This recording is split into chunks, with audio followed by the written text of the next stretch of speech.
Hello, fellow human light beings. This is Mahadeva, the Thunder Wizard. Welcome back to the channel.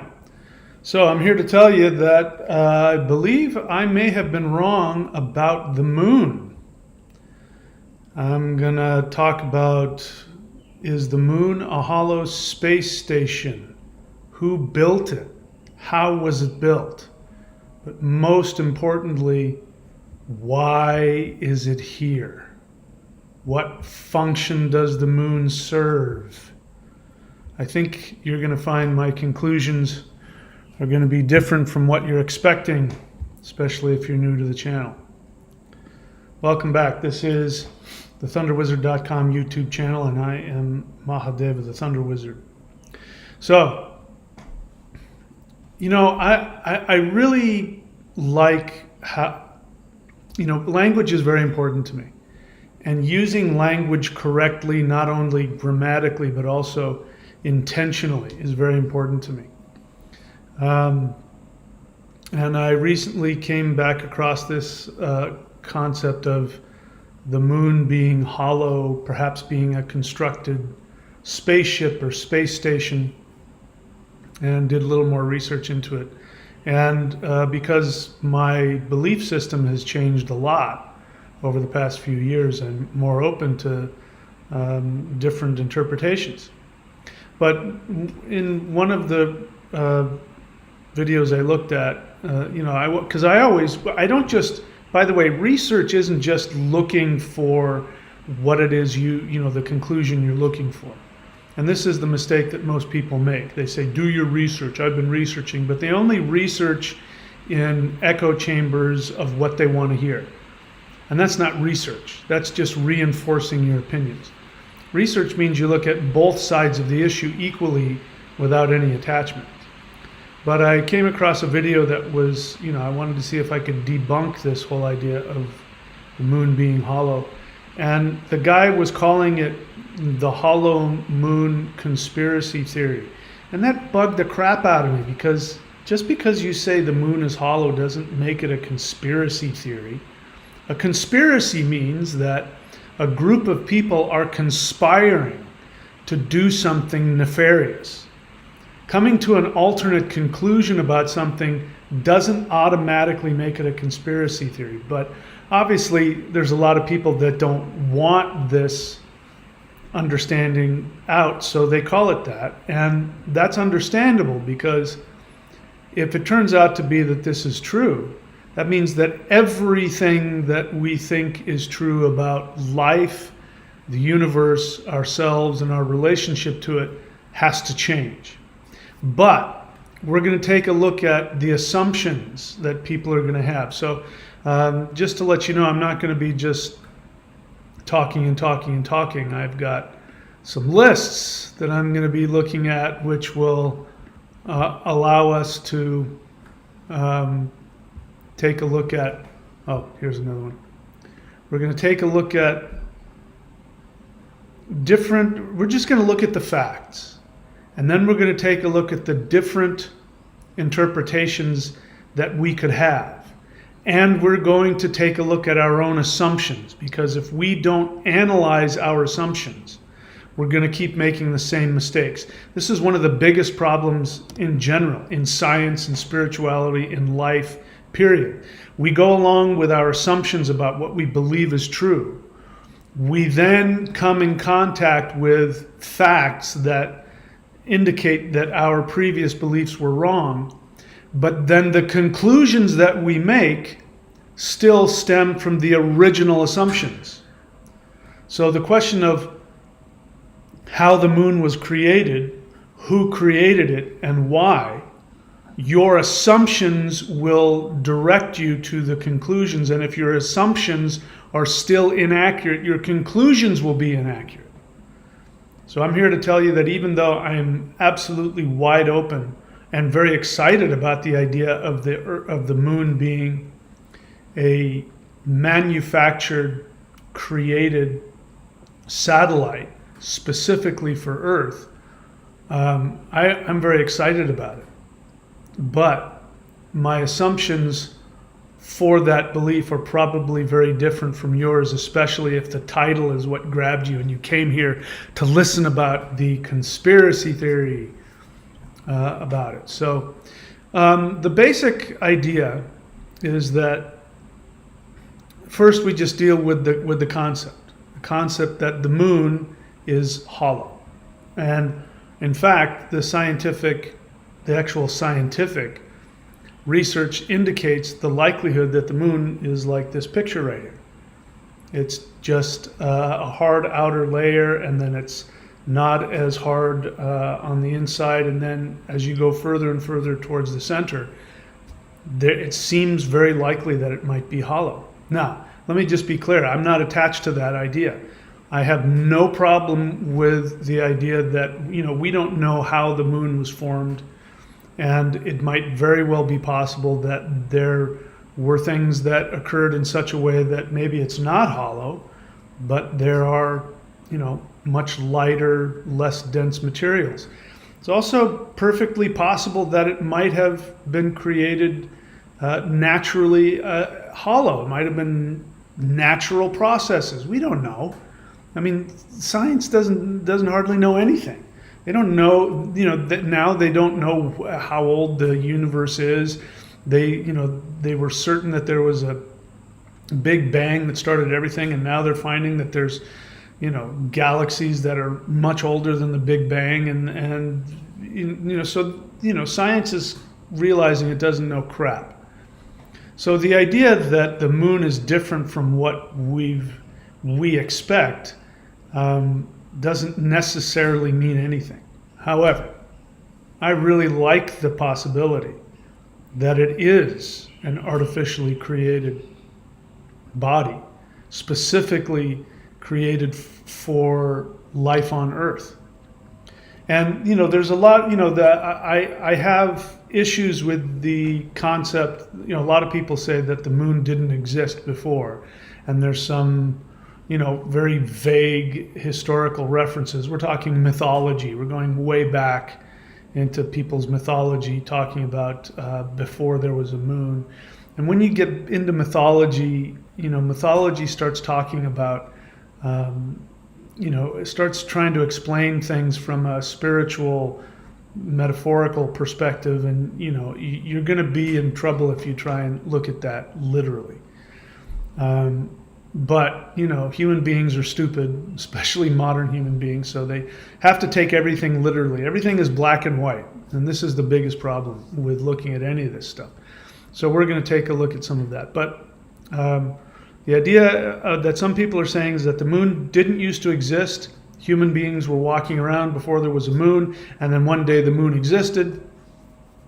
And a lot of people believe that the moon is populated by extraterrestrial beings at the center, which I have no problem with at all, personally. I would find that very exciting. But for some reason, they believe that it's reptilians and that it has an evil, sinister. If you talk about the moon being hollow, it's almost impossible not to find sinister motives for that. The moon was created. It was brought here by extraterrestrials. I mean, people just immediately jump to something sinister. And I don't know why they have to do that.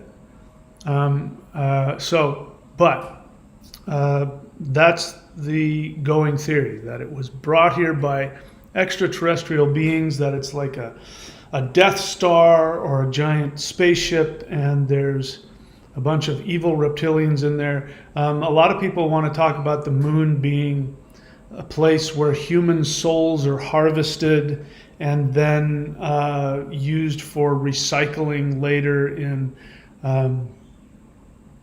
the archons, the false beings of light, use the moon to send souls back to Earth instead of letting them move on. And again, where they come up with this, I don't know, but those are some of the beliefs. So before we make any decisions about the truth of this and what it means, let's take a look at the facts, which are extremely interesting. So let's see, what should we start with here? Let's start with the anomalies. So these are the scientific anomalies of the moon. So these are facts. By the way, my dad, in case any of you wants to know, my father, who's passed away, has been dead for 25 years. He was very deep into the space program. Now, bear in mind, I'm of the belief there are two space programs.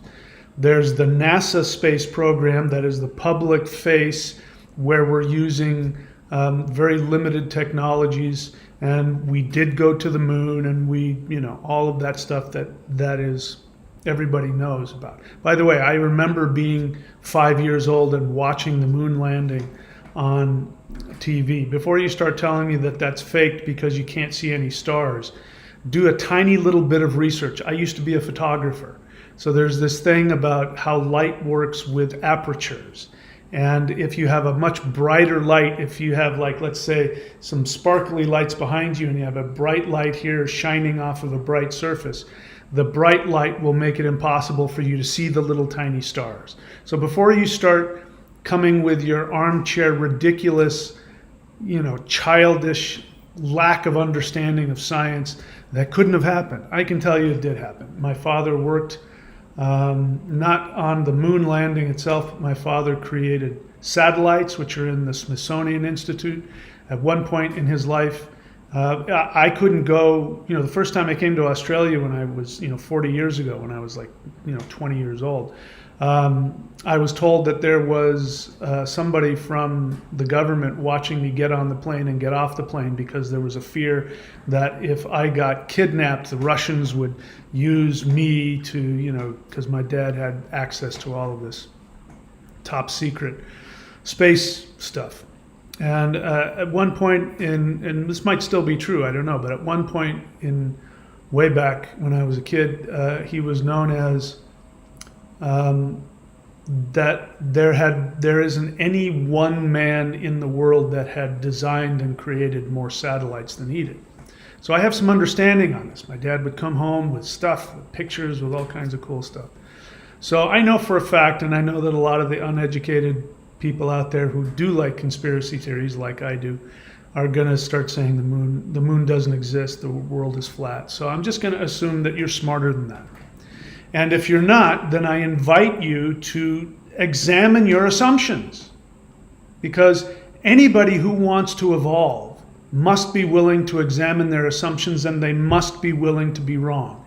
If you're not willing to be wrong, if you're not willing to at least adopt facts that are inconvenient for you, then you will not evolve. You will stay a child, stay in your playpen, and keep your training wheels on your tricycle.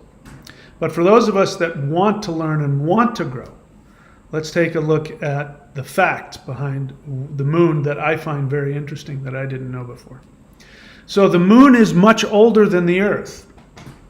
And the reason why that's a problem is because all of the scientific theories around the creation of the moon involve the moon being part of Earth. That there was a planet that collided into Earth and it split off into two, that, the original creation of the Earth split off into two. And so the fact that the moon itself is far, far, far older than the Earth. In fact, it looks like it's as old as the solar system itself, going back to the very beginning of the solar system. The Earth doesn't show that, so that's a problem right there. The moon's surface rocks are younger than the rocks beneath the surface, so that's completely opposite of the Earth. The rocks on the top of the Earth are old, and as you go deeper into the surface, the rocks get younger and younger and younger. So it's the complete opposite on the moon. So how would you explain that? That doesn't seem to make a whole lot of sense.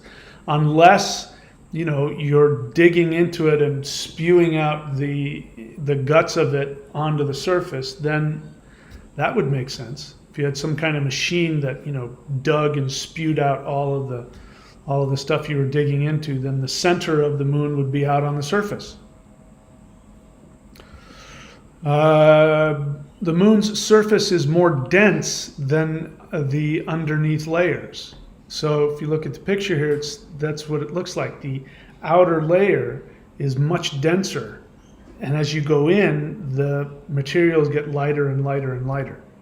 That doesn't make any sense unless you are creating something that is going to be strong and have a strong outer layer to protect the non-existent inner layers. The moon has no magnetic field, but the moon rocks are magnetic. I'm not a scientist. Maybe there's a reason for that, but it doesn't seem to make a whole lot of sense to me. The moon doesn't have a magnetic field, but the rocks themselves are very magnetic. Some radioactive isotopes, which I'm not going to list here, on the moon, can only be found in laboratories. So on Earth, the radioactive isotopes that are on the moon, if we were to find them on Earth, they would only be able to be found if you manufactured them. They don't happen naturally on Earth. So that's an interesting thing. So maybe it was created in a lab somewhere. There are strong rare earth metals that are abundant on the moon. They call them rare earth because on Earth these are extremely rare.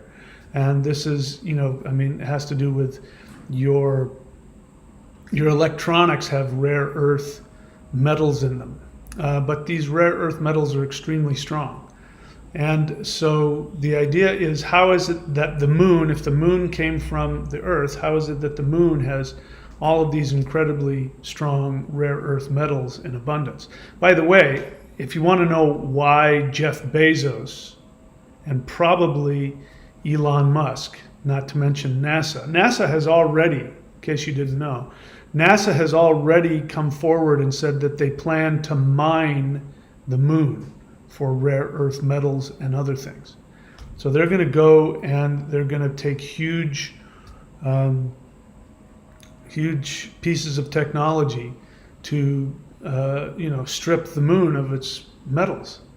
If you don't think Jeff Bezos is creating a space force for that, I got a bridge I want to sell you. Probably the same is true for Elon Musk, because nobody spends that much money unless you want to make more money.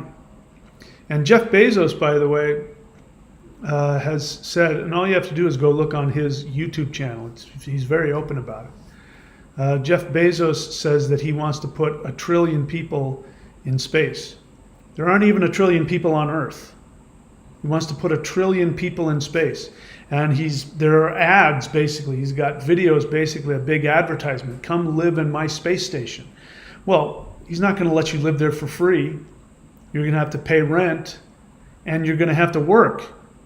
So, again, it's kind of hard, when you start reading what goes on in the World Economic Forum, and Jeff Bezos starts talking about putting 1 trillion people in space and, making you go to the moon and put on a space helmet and a space shovel and start digging for rare earth metals. It's kind of hard not to start getting conspiratorial in your thinking. The moon's surface is perfect for creating a strong outer layer. I was trying to find a way to say that. But all of those rare earth metals and everything is perfect if what you want to do is create a strong structure.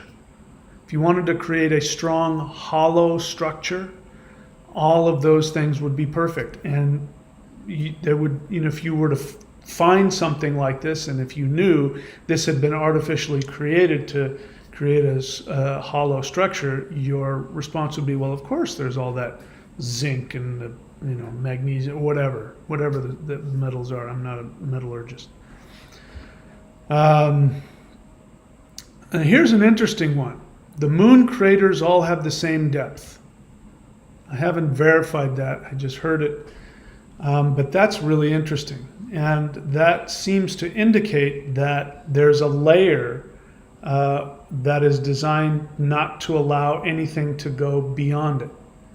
So, and the moon's craters are all different sizes, meaning, much different sized projectiles have hit it. Big, huge meteors and smaller comets, and of course, the bigger and the faster it hits, the larger the crater is. But in terms of the depth is apparently the same.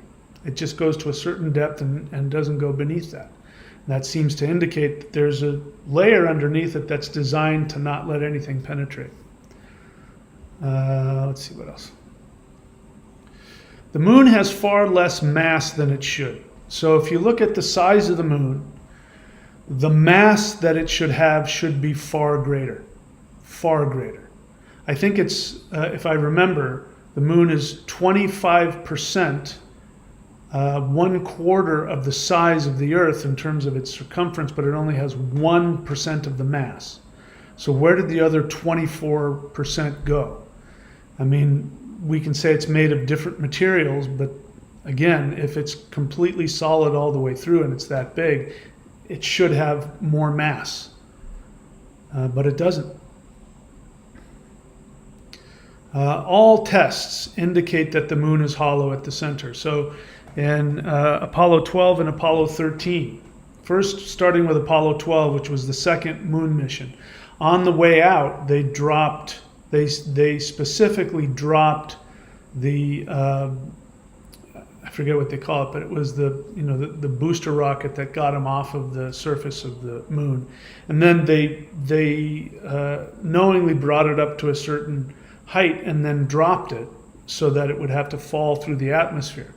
And then they somehow measured the frequency of, after it hit. And it completely blew them away, because what ended up happening is, and this is a quote from the people that worked on it, that that the moon rang like a bell for an hour. So it's like somebody just went boom, hit the side of a metal bell, and it was wah, wah, wah, wah, wah. It was vibrating like a bell for an hour. And then the next year, they specifically said, we got to figure out what this is. So they did that again with a much heavier object. And this time it rang like a gong for hours and hours. I forget how many hours it was, but the entire moon was wah, wah, wah, wah, wah, wah, wah, wah. And this is a quote. The moon being hollow is a quote from the scientists who were working on it. They said the most logical conclusion is that it's hollow inside. None of that makes any sense scientifically. All right, so those are all the strange things. The moon is older than the Earth. The surface rocks are younger on the top than they are underneath, which is opposite. The moon's surface is more dense at the top than it is underneath. The moon has no magnetic field, but the moon rocks are magnetic.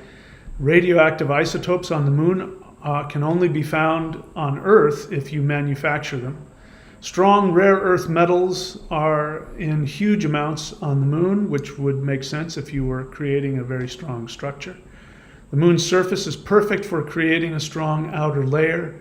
The moon craters all have the same depth, indicating that there's some very strong layer underneath, preventing it from being penetrated, just like if it was hollow. The moon has far less mass than it should, and all the tests indicate that the moon is hollow at the center. I haven't found any scientific explanation that debunks that. They have guesses. They make really weak-sounding guesses like, the moon doesn't have enough water, so that's why it vibrates. That doesn't make a lot of sense to me. It just doesn't make sense. And the truth is that there is evidence that there is water on the moon. There's water vapor. There seems to be indications that there is water on the moon. Obviously not a lot, but there's some. So that's the only thing I heard that seemed to make any sense at all. And that's incredibly weak. So I haven't seen anything that from scientists, they again call the idea of the moon being hollow a conspiracy theory, but they don't really have any huge, kick-ass explanations. And many scientists that were involved in these moon programs are saying it looks like it's hollow. So there are other things about the moon that people talk about, which I've always poo-pooed, because they, look, I'm not, all right, before we get any further, let's just go into the assumptions. All right, let's take a look at our assumptions here. Before I go any further, by the way, let me just tell you, if you're new to the channel, here's what I need you to do. I need you to subscribe, like, and comment. I need you to go to the playlist section. I need you to click on the following playlists: the Maoshan Qigong, the Interdimensional Meditation, and the 12 Steps to 5D. By the way, all of those playlists on my YouTube channel page are free, 100% free. I'd be well within my rights to be charging thousands of dollars just for those 3 playlists. Go check them out. Do at least one thing from one of those playlists every day if you want to transform. While you're doing that, I need you to go to thunderwizard.com website, and I need you to subscribe to the Warrior 90-Day Lightning Qigong, the most powerful energy practice in existence. You can unsubscribe whenever you want.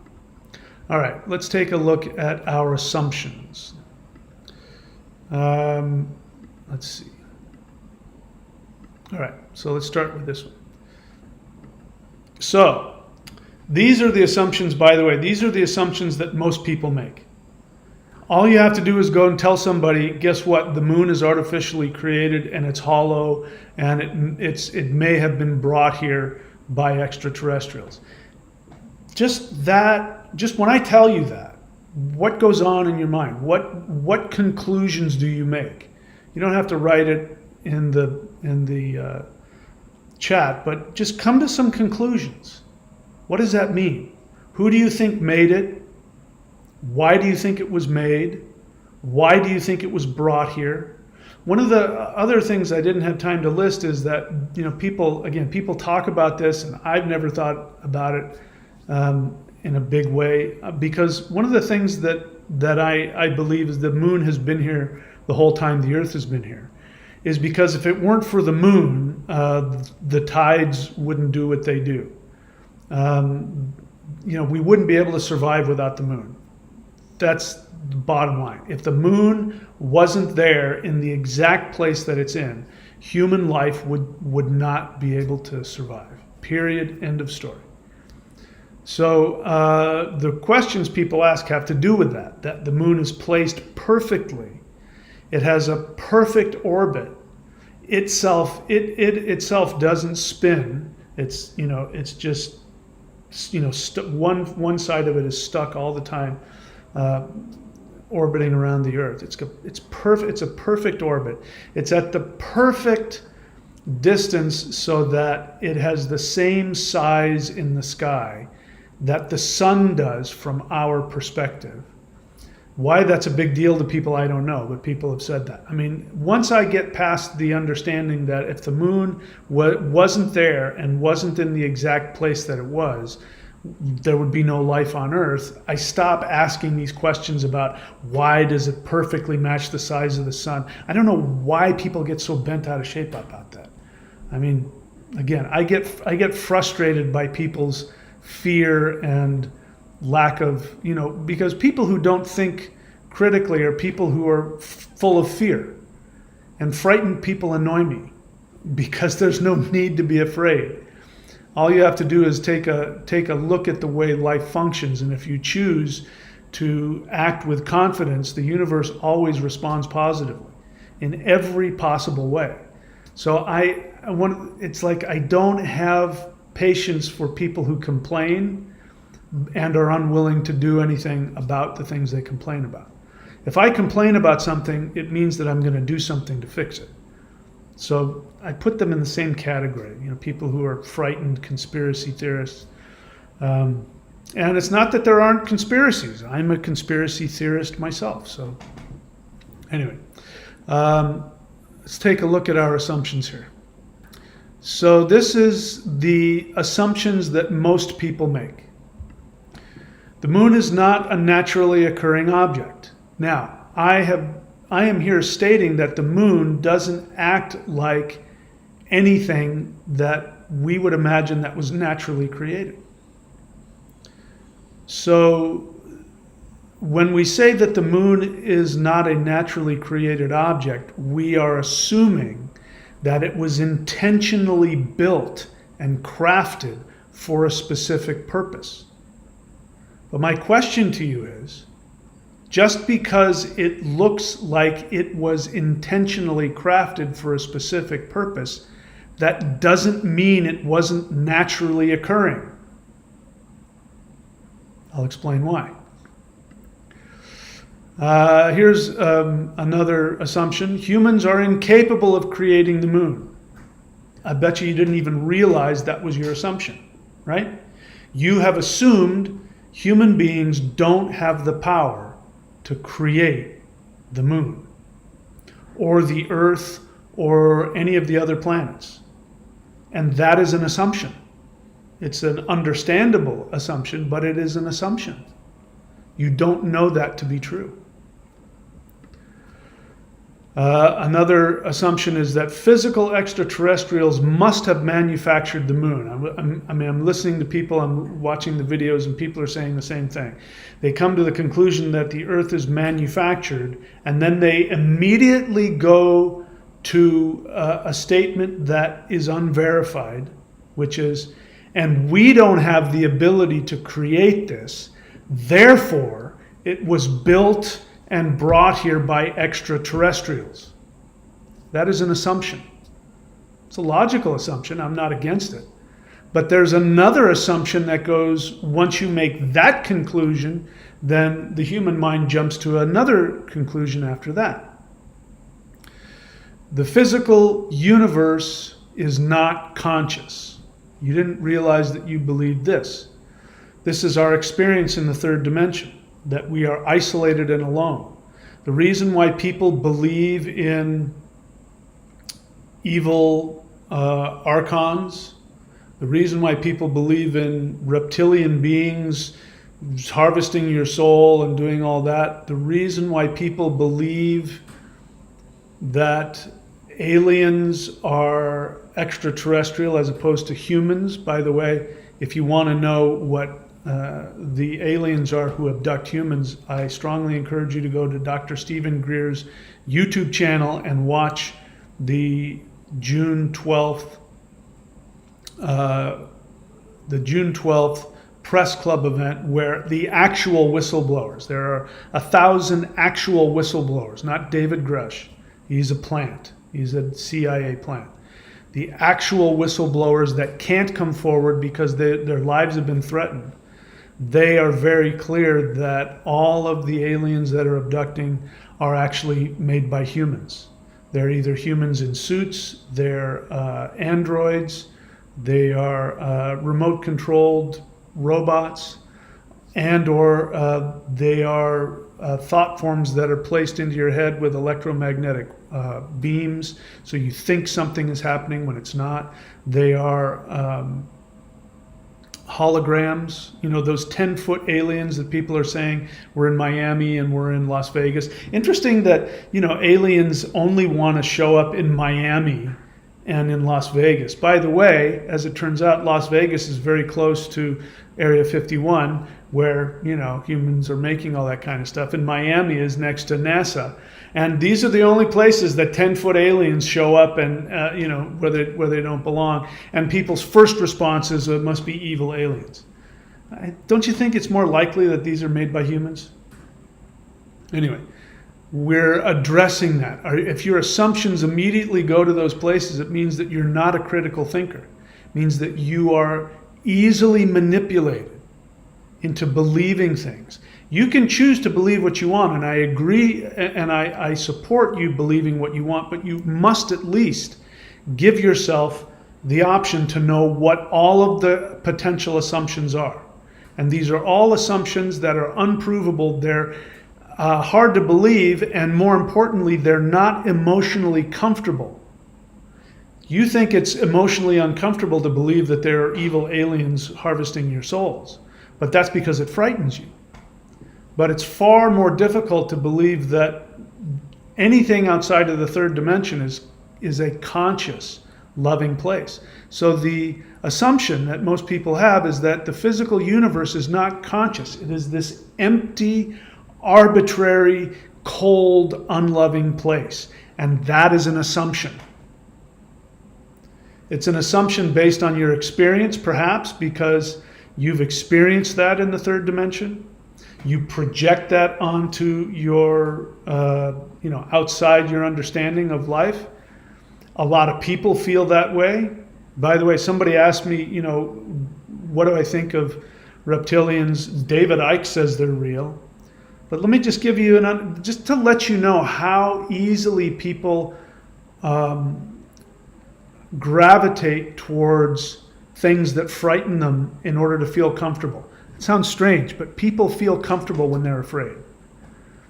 But David Icke, I've been around long enough to know, and maybe you haven't been. So you only know David Icke based on, the books and by the way, he makes a shit ton of money going around talking about reptilians, just to let you know. So if you don't think that isn't part of his motivation, I got a bridge to sell you. But he was a soccer star, and when he retired, he then came out publicly and said that he was the Son of God, that he was the reincarnation of Jesus, and then he made some psychic predictions that didn't come true. That New Zealand was going to sink, I believe was one of them, and that California was going to split in half and California was going to float off into the ocean. And he gave dates and none of those things happened. And when his predictions failed miserably, he then went back into hiding. And when he came back out, he had this whole conspiracy theory thing, which he stole from Zecharia Sitchin, who himself consciously misinterpreted the Sumerian mythology. And again, if you do literally 5 minutes of research, you can find out that Zecharia Sitchin didn't know what he was talking about. But once that gets in, it becomes an assumption and people just talk like it's a fact. So what's underneath all of that is the belief that the universe is a cold, arbitrary, unloving place. If you believe that, and then I say to you, the moon has been constructed and placed in our orbit, your immediate response based on your other fear-based assumptions are going to be, well, it was done by evil aliens. Why are they doing that? Why would somebody put the moon there? What are they trying to do to us? Oh, it's a place where souls go. Well, that makes sense, even though that has nothing to do with science or anything practical. What's that? Those souls are being recycled by, that's right, the evil archons, the reptilians that guy David Icke talked about, which he linked to Anunnakis, which that other guy made up. And that makes so much sense. It frightens the hell out of me and makes me feel so safe because I feel unloved and I can't connect to anything. Therefore, the universe is empty and psychopathic and sociopathic, and that's why the moon is a place where souls are recycled. You don't understand that all of that comes from an assumption.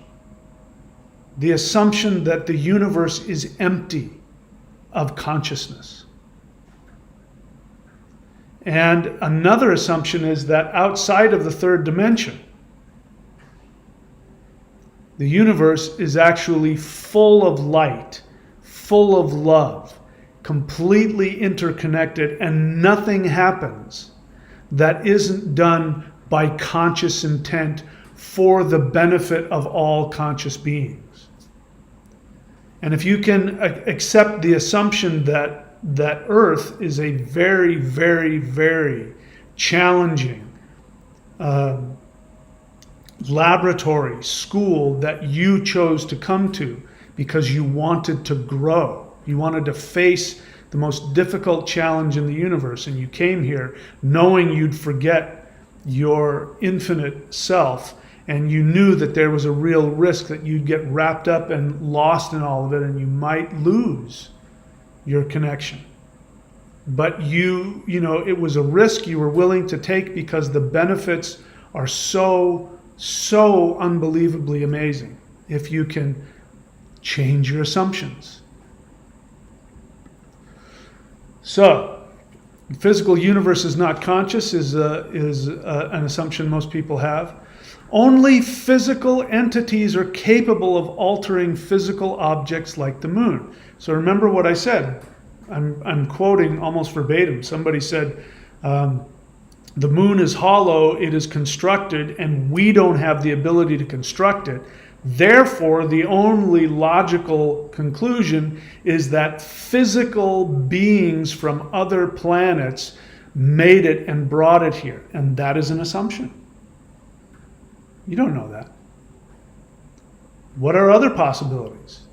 There are other conscious beings in the universe that aren't extraterrestrial, that don't have physical bodies, that do have the ability to create matter from their own intentions. Now we're getting into spirituality. Now we're talking about deities. So all of these so-called spiritual people who want to believe in evil reptilians, and they want to believe in a soul, they want to believe that their soul is being tricked into coming back into the light and being reincarnated. They want to buy into that non-physical spiritual possibility. But if I tell you that there are deities out there who have the ability to create everything in the universe, and the idea that a deity couldn't just decide to bring together out of all of the unmanifested energy in the universe, they couldn't bring together something like the moon and make it hollow and make it have certain properties that allows the earth to be a place where human beings can live. That's not something you can accept. I mean, you don't even have to be religious. You don't have to believe in the Bible. I completely reject the Bible. You don't have to be a Muslim or a Jew or a Christian. It's just, we're now in the realm of what do you believe is possible. If it's physically impossible for the moon to be where it is and to be what it is, why is the only possible conclusion that it was physically constructed by physical beings? The other assumption is that those physical beings are different from you. That's an assumption. It's also an assumption that those physical extraterrestrial beings who, if they exist, obviously, if they're only using technology, have a technology far greater than ours. That's an assumption as well. But then the other unrealized assumption is that you believe that they're sociopaths. People don't realize this. When you start talking about the possibility of physical beings being so technologically advanced that they can do things far beyond what we can imagine, without even realizing it, your first knee-jerk response is to assume that they are sociopathic. That to be advanced means to go beyond emotions. These are all assumptions that people carry around with them. And again, go back to the beginning. What did I say? If I say to you, so if I tell you that the moon has been artificially created and placed in our orbit, all of these assumptions kick in.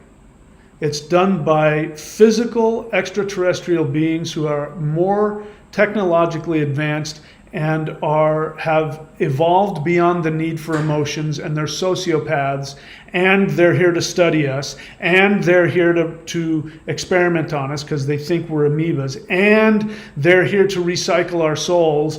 These are all things coming out of your assumptions you're not even aware of. And you want to evolve spiritually. First thing, the first rule of spiritual evolution is being able to be a critical thinker, which means I look at my assumptions.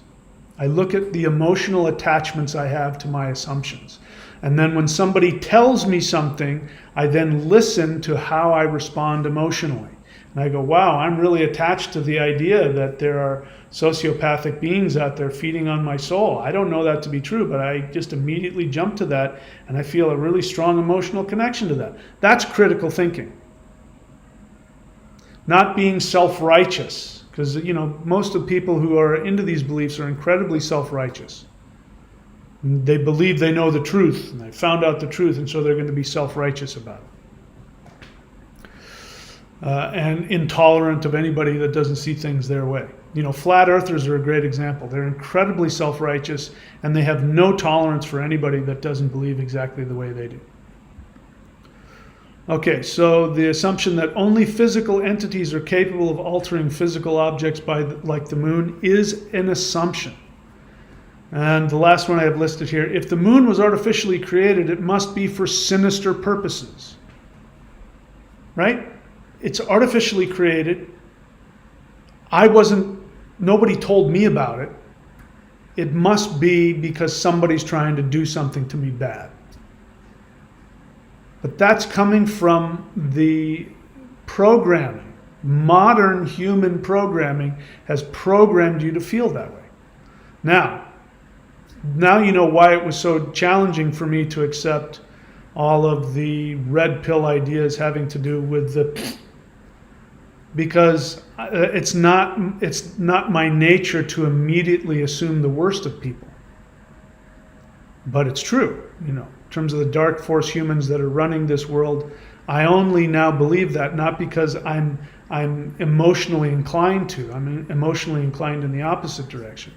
It's just the facts are undeniable. And anyway, so these are the assumptions most people have. The moon is not a naturally occurring object. Humans are incapable of creating the moon. Physical ETs must have manufactured the moon. The physical universe is not conscious. Only physical entities are capable of altering physical objects like the moon. And if the moon was artificially created, it must be for sinister purposes. Those are the assumptions most people carry with them, which is why you have to either accept this belief, which means you believe in evil archons and reptilians, or you don't accept it. And there are many more than just two choices. All right, here's a conscious universe hollow moon assumption list. These are just a few. The moon is not a naturally occurring object. Let's start with that. I like that idea. If the universe was left to itself, the moon wouldn't be created. It doesn't follow any rules. As far as I know, science hasn't been able to find anything out there that acts like the moon. So the moon really does look like a complete anomaly. So let's just, for argument's sake, by the way, I already said I think it's possible that beings can choose to create things that don't fit our understanding because we live in a conscious universe. It's not an empty place. It's governed by intention. So let's just say the moon is not a naturally occurring object. Let's say humans are extremely advanced spiritual beings. Now, I understand why you don't think that. I didn't think that either until I started interacting with higher dimensional beings. In June of 2022, as many of you know, or if you're new to the channel, you don't know, I started human conscious interaction with higher dimensional extraterrestrial beings. And you can see that video on my channel. If you look in the aliens playlist, look for how I became an extraterrestrial. I have physical evidence showing that I was in contact with higher dimensional extraterrestrial beings.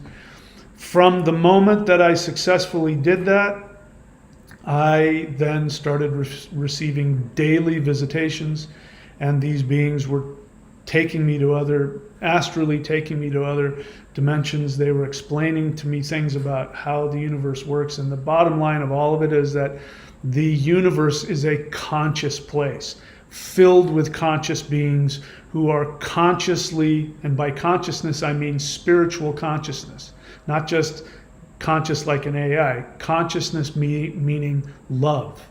They operate from love, from empathy, from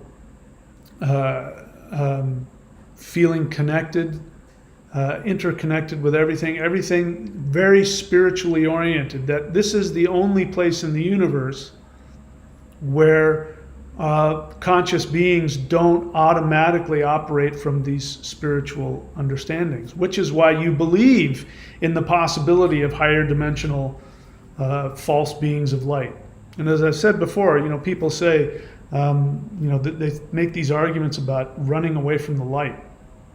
Don't go into the light, because then you'll get pulled into this soul reincarnation trap.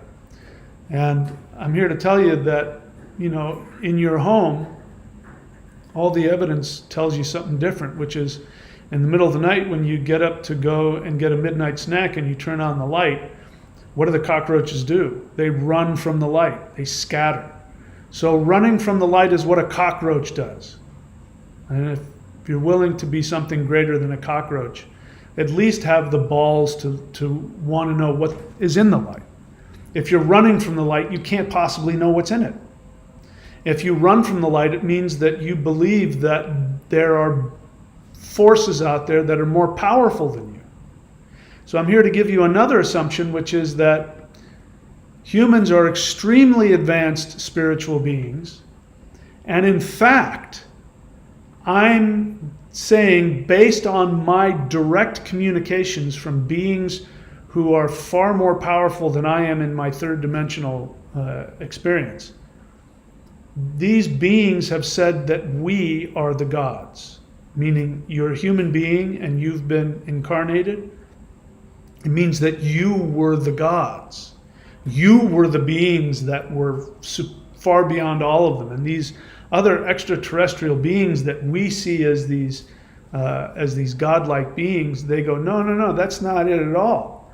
You guys were. We're here serving you.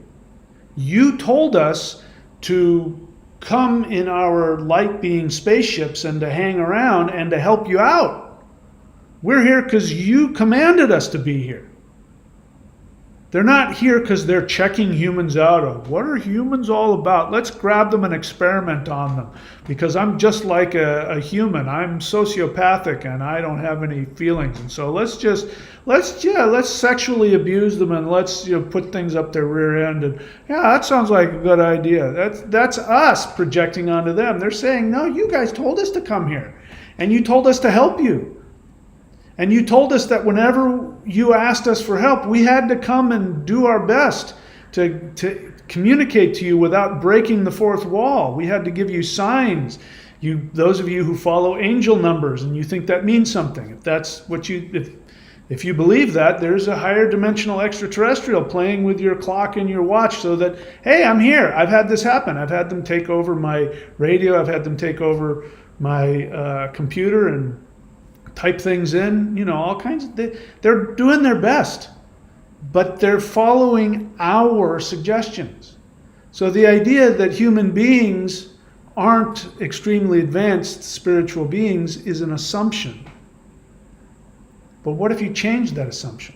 In other words, what if the moon is there because we put it there? But we didn't do it with our modern technology.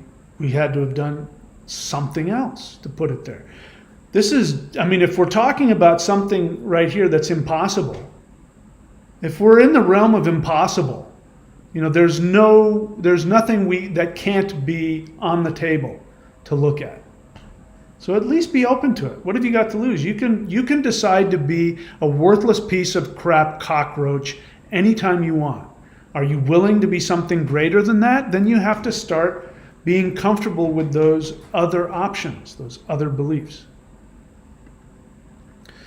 The universe is governed by conscious intent, unlike what you unconsciously assume, which is the universe is this arbitrary, cold place that just follows these empty rules of science and that there's nobody there. It's just a bunch of chemicals somehow, randomly bumping into each other and doing things.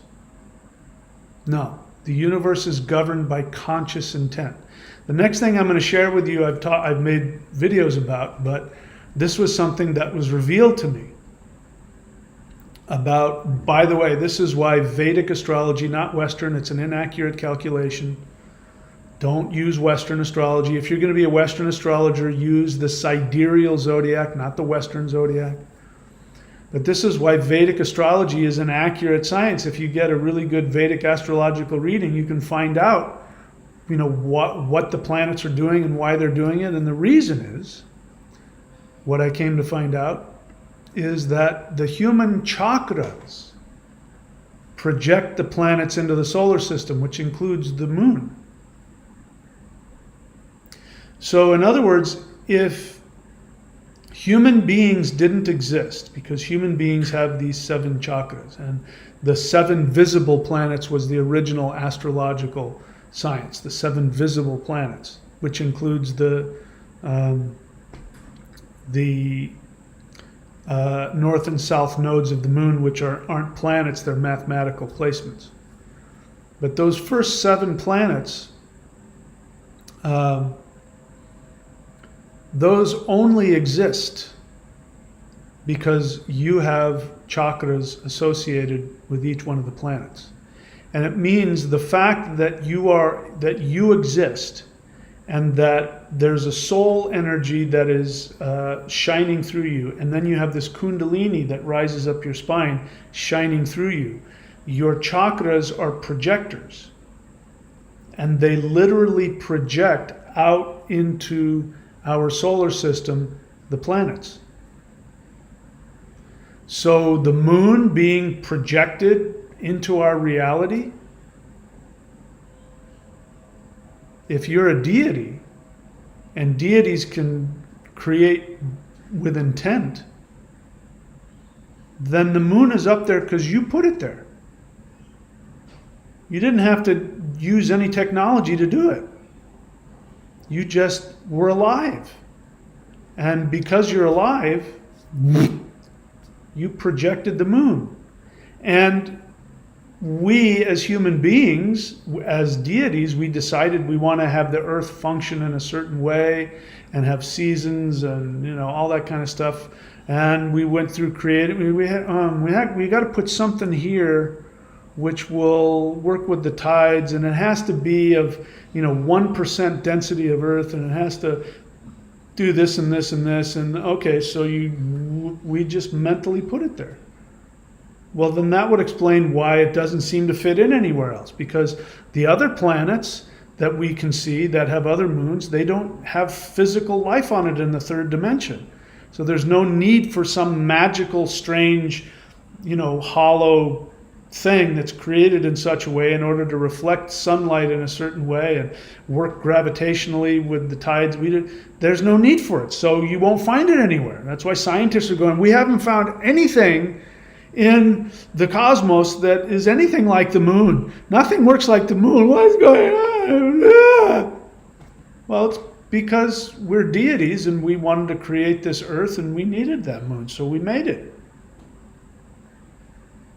I mean, if we're talking about impossible, then you have to be open to talk about anything.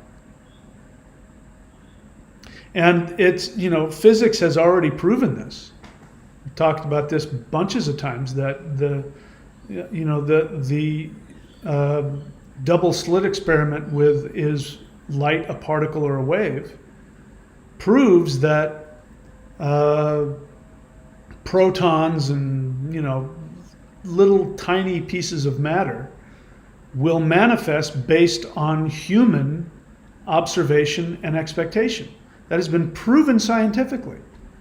So if we decide what the moon is and it has properties that are completely, totally impossible to Newtonian physics, all we have to do is intend it, and there it is. It exists. You don't like that? It means you don't want to believe that you have power. Maybe it's okay to believe that God did it for you. You certainly don't have a problem believing that evil reptilians did it. But the idea that you did it, not because you're trying to harm anything, you're just trying to create a cool place to live. What's wrong with that? Both physical and non-physical beings created the universe. Once you get outside of the third dimension, I know from personal experience, and you'll know too once that happens to you. Once you get outside of the third dimension, there isn't a separation between physical and non-physical. I have been communicating and in the presence of both physical, non-terrestrial beings and non-physical spiritual beings that we would call gods or angels. They hang out together. Imagine going to, if we go to Starbucks. On planet Earth, if you go to Starbucks, the only other beings that are going to be there are going to be physical humans, unless they brought their little dog or something like that. There aren't going to be any other conscious beings. You're not going to see humans and extraterrestrials and angels, light beings sitting around talking and drinking. You're not going to see that. That's because this is the frequency of the third dimension. Once you get outside of that, there isn't, it's not strange. You could hang out with a fellow physical being and invite a non-physical being to come and hang out with you, and they will. You can see groups of beings hanging out, and they're all different. Some are physical, some are not. Some are light beings, some are angels, some are earth spirits. I mean, our ancestors understood this. Just, the 9 worlds of the Norse world tree. Each one of these beings had their own world that intersected with ours. The dwarves had their own dimension. The elves had their own dimension. The giants had their dimension. The Vanir, the Aesir, they were all beings that intersected here on Earth. We knew that. Our ancestors knew that. So the moon could have been the collaboration. Physical humans, non-physical beings, physical beings from other planets. We're all part of the same club. We're all friends. We all get together outside of the third dimension. We hang out, we make plans, we do stuff. Hey, let's create a universe where this happens. And that guy from that other whatever. Oh, you're from the Milky Way galaxy? What planet? Oh, yeah, you're from that Earth one. I'm from the other side of the Milky Way galaxy. Yeah, let's create. They hang out with each other. You wouldn't know that if you're a basic human, but times are changing. You can have that experience if you choose.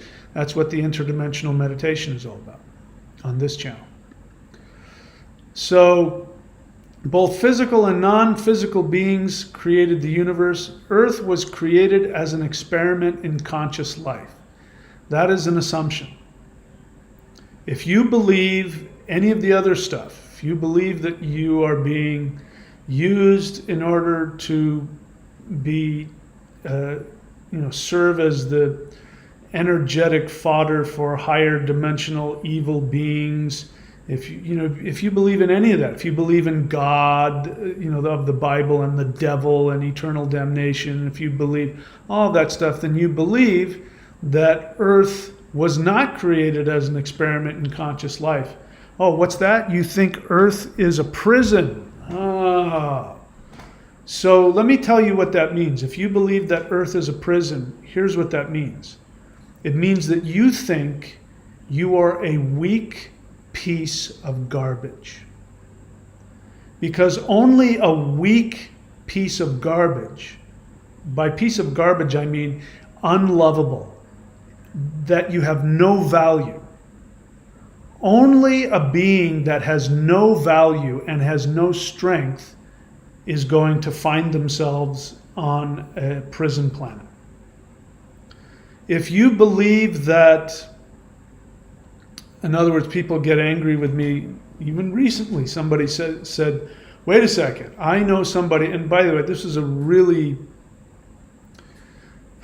one of the things that people do when they want to argue the idea that we all chose our challenges in our physical life, people will then use somebody else. They never talk about themselves. They'll find somebody else that had a really challenging life. They were physically, mentally abused, born, under horrible conditions, and they'll go, and this one person said, my friend so-and-so, and then said some really horrifically things about somebody they knew, and my thought was, oh my God, I'm so glad I'm not your friend. Because then you might go on and publicly just show the world my dirty laundry. People will do this. They will make somebody, even somebody they know, look horrendously pathetic. You know, this happened to them. I mean, I'm not even going to repeat the things this guy wrote. And then to say, see what happened to that person? Now you're going to tell me they chose to do that? Yeah.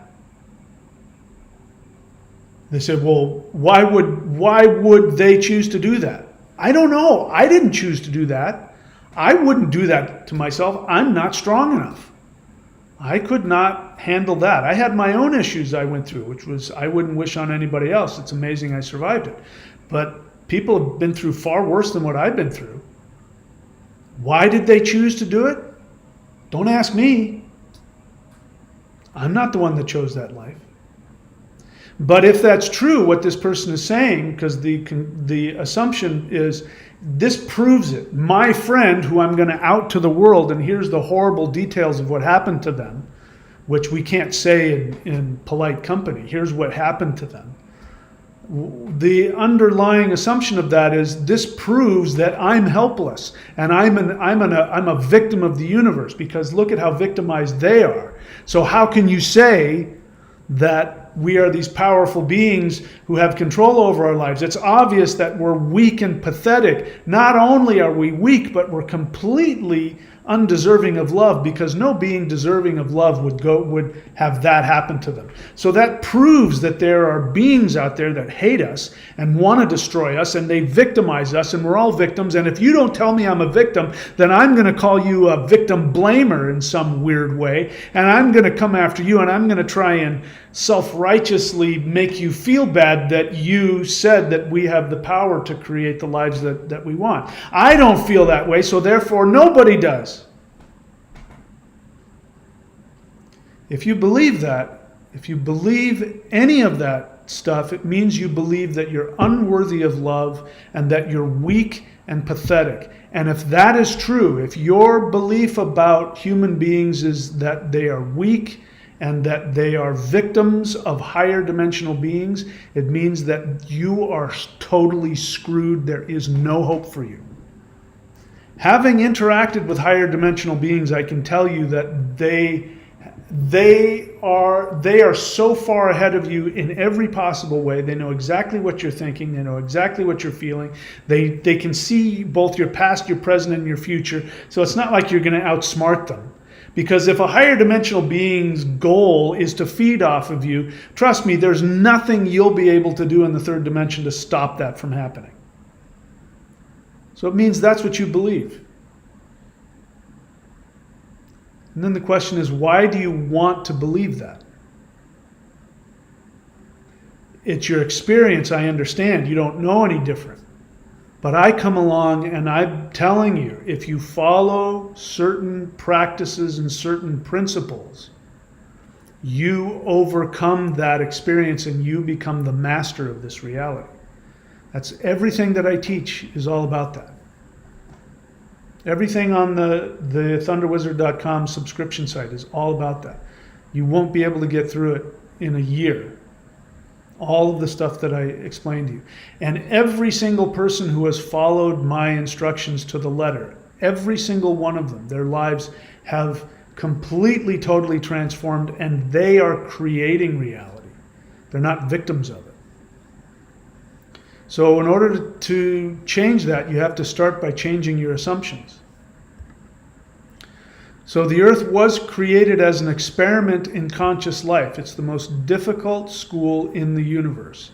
You might be regretting having made that choice. I understand that. I've been there many times myself.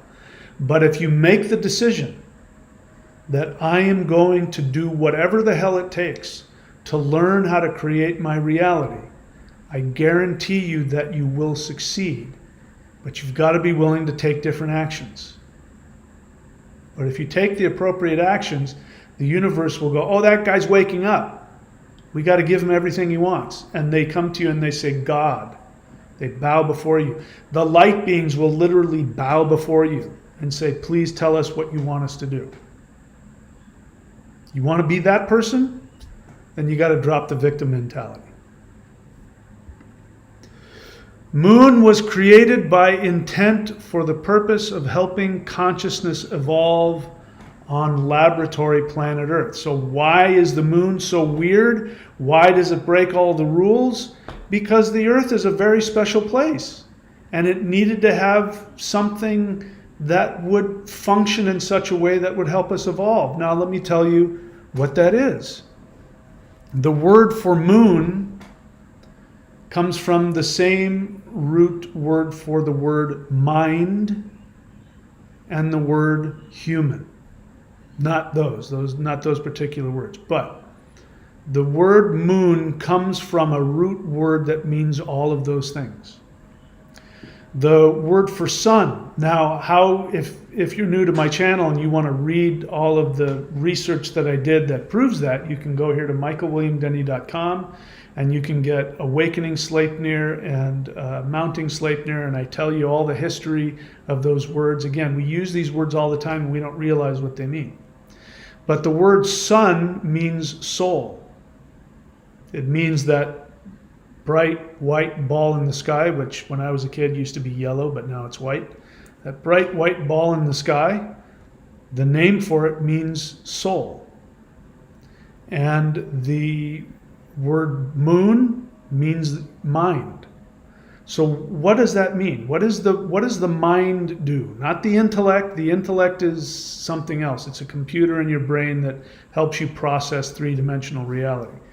The mind is something else. The mind reflects the soul. When you meditate, that's what you're doing. You are reflecting on the soul. You can't look at the sun directly with your eyes. You can't look at the soul directly with three-dimensional eyes. Your eyes will burn out of their socket. But you can look at the soul through the moon, which reflects the soul. So human beings, we are projections. We are projections. And as projections, we need other projections to help guide us back to the source. So the moon is there. It reflects the sun. When you are in moonlight, don't you feel calmer? Don't you feel more connected? The moon is associated with intuition. That's because the mind connects to the soul, which connects to the source. The moon reflects the soul connecting to the source. We needed that. The name for human being, man, means mind. It means divine mind in physical flesh. That's what being a human is. And unfortunately, most humans don't take advantage of that because they operate on their programming, which is based in fear, which I spend all that time self-righteously denouncing. So the moon was created with very special properties by us and by the rest of consciousness, by the rest of the universe. Why does it say I have no data here? That's annoying. Hang on a second.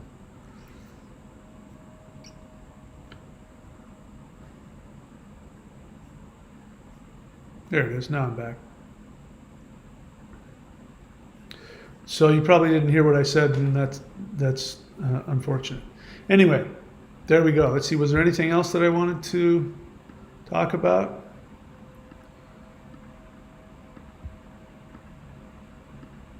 Nope.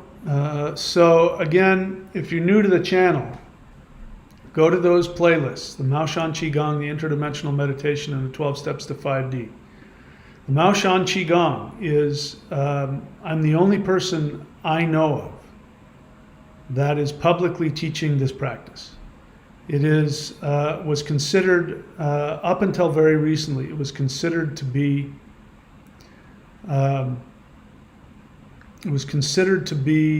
too powerful. I was not, 30 years ago when I started learning it, I was not allowed to talk about it publicly. In fact, I wasn't even allowed to admit that I practiced it.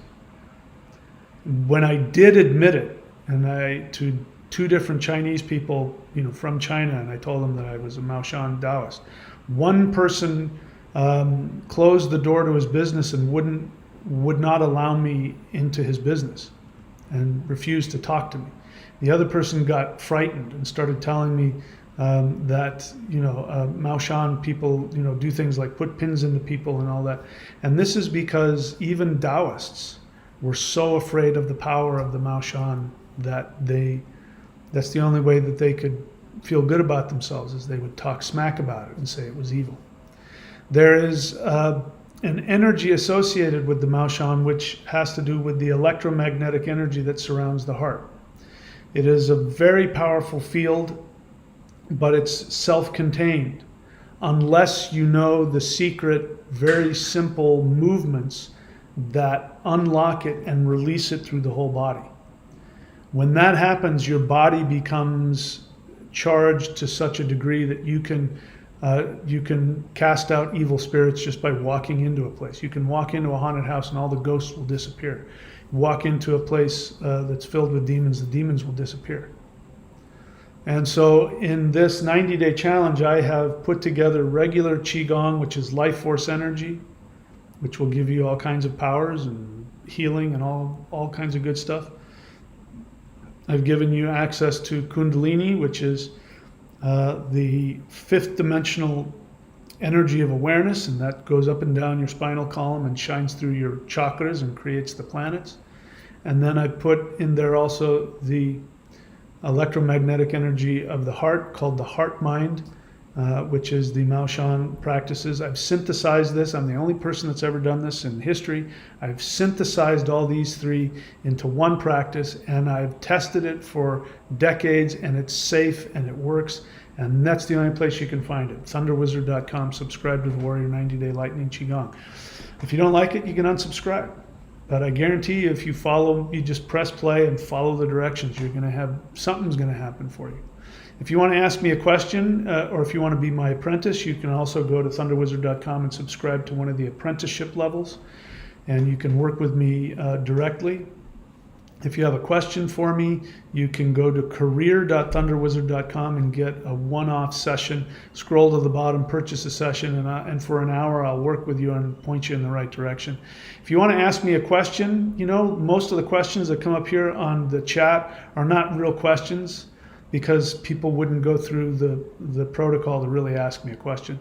If you really truly have a burning question inside of you that you think I might be able to answer, go here to askmike.thunderwizard.com. I will make a video of your question and I'll put it up so you can see there's been a few that I've done on this channel already. So go to askmike.thunderwizard.com for that. And if you want to understand more about all this stuff that we're talking about, you can go to michaelwilliamdenny.com, which is all of my books.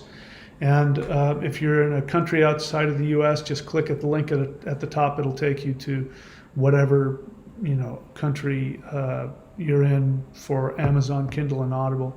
And last but not least, if you want to have all of the video courses I've ever taught with all of the certifications like Vedic astrology, rune reading, life coaching certification, distance healing, and if you want to learn the most powerful moving shamanic practice which opens up portals to higher dimensions, go here to 923.thunderwizard.com.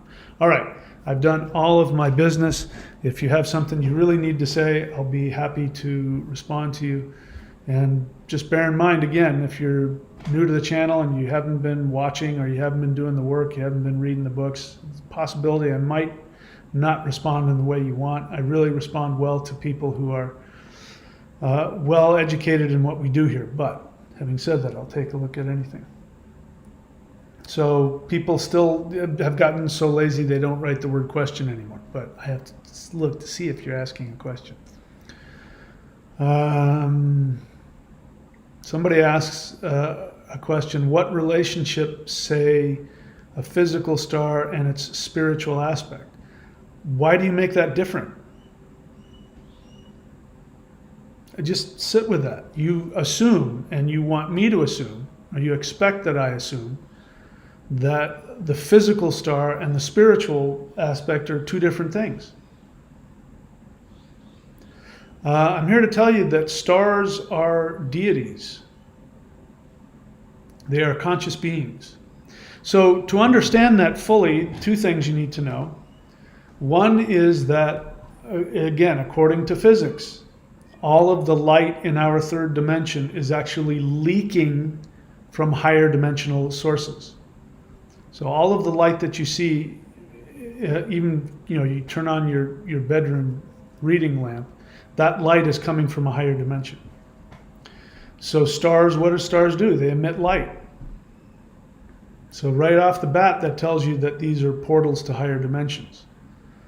But the other thing to know is that anything that's coming from a higher dimension, when it comes into the third dimension, what'll happen is it'll show up as an orb.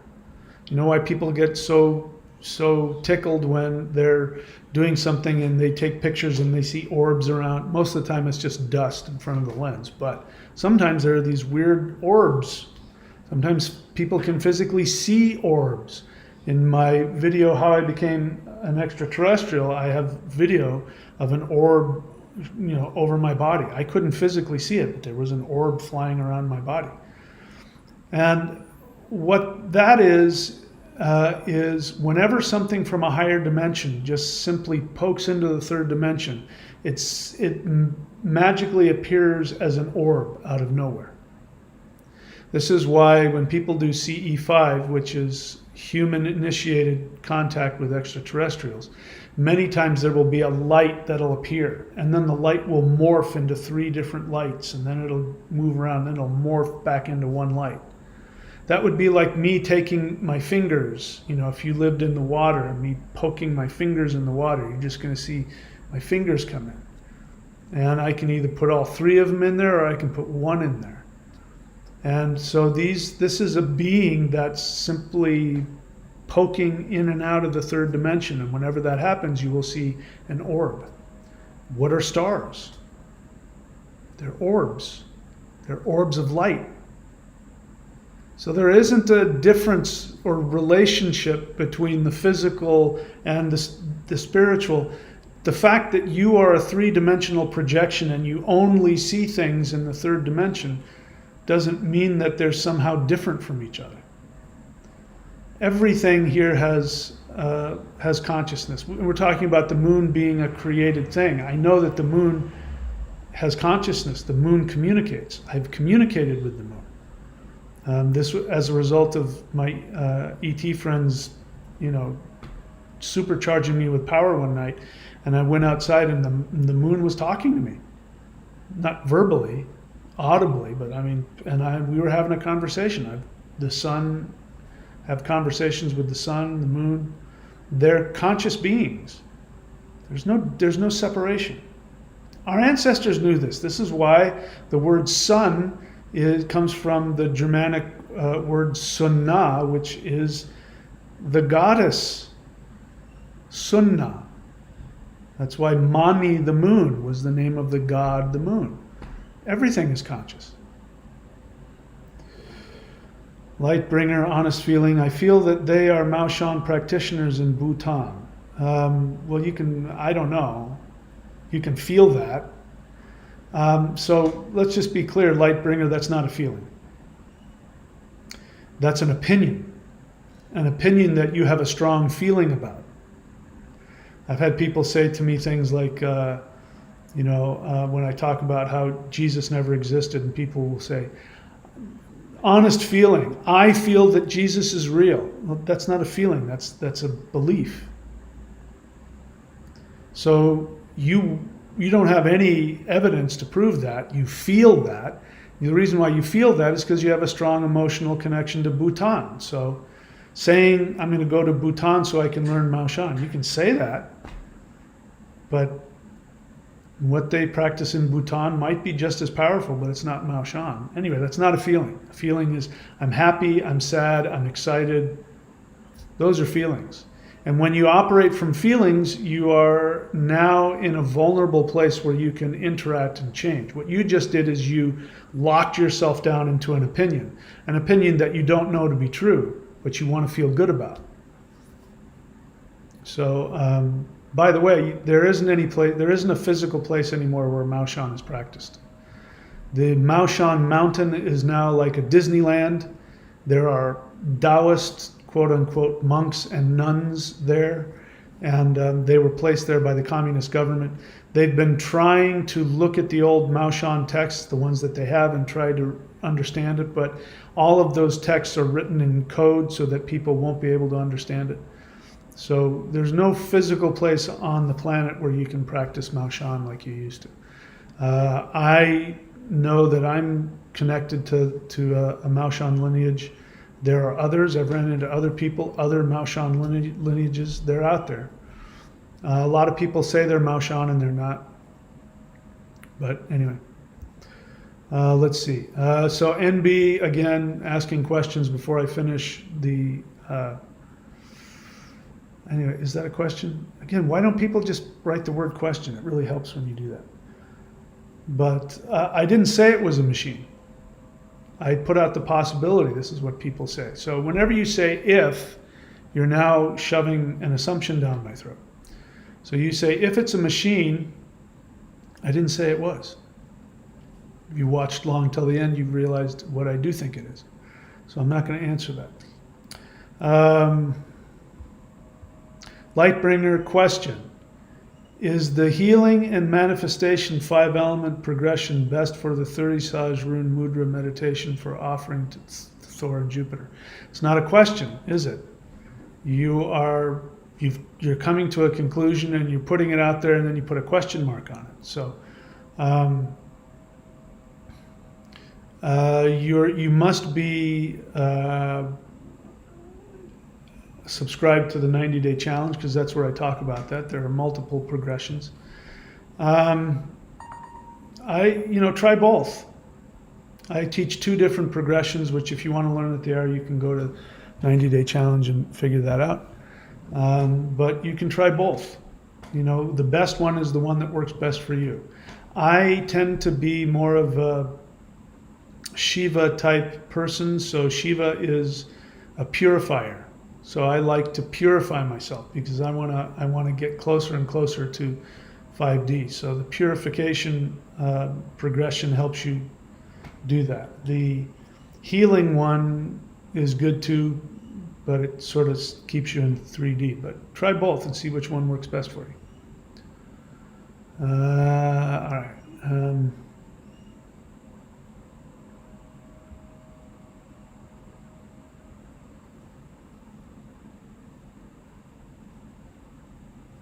So Ariel is saying that she's saying that the ETs are present.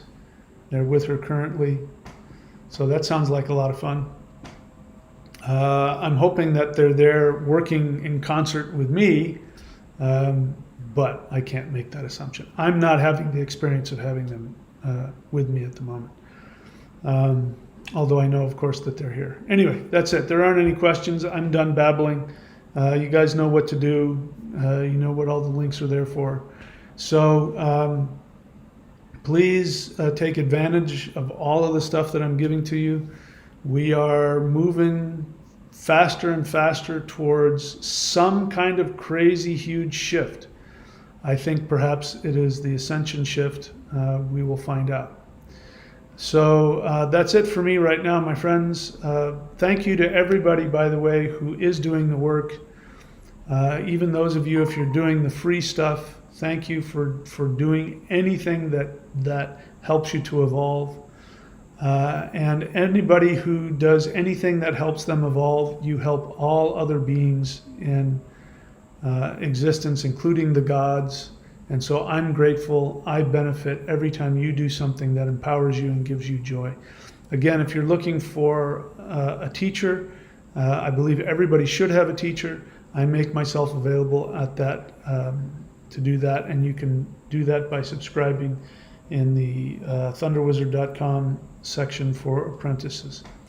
Okay, somebody just asked me a question here.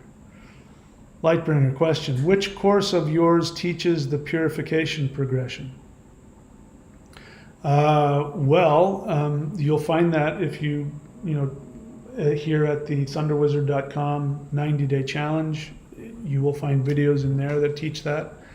But if you want to learn the practice itself, that it's built into it, you don't have to think about it, go do the Maoshan moving 5-element forms. Those are in the purification, the most purifying, powerful practice I think, in the history of the human race.